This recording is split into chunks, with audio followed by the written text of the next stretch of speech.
Nakakaano lang yung kama, no? Yung papa.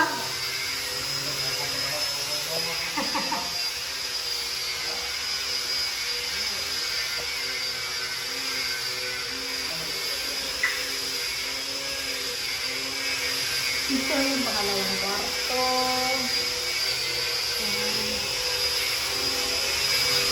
Ganda na ako, may pintura na.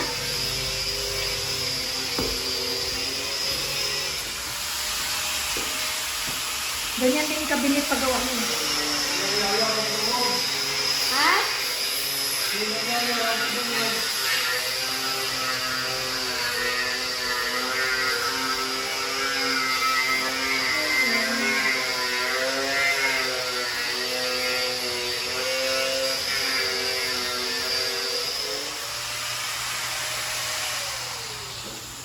Iba rin palang kulay dito. Iba rin ang kulay. Dapat pag magpansa isa na, Oo nga, no? kung nasa may-ari na. Dapat kiparehas na yan doon sa taas, no? May iba-iba niya ang kulay. Yan eh.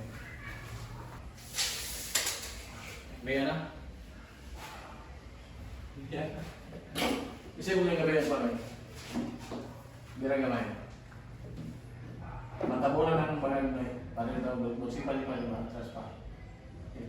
Okay, saka.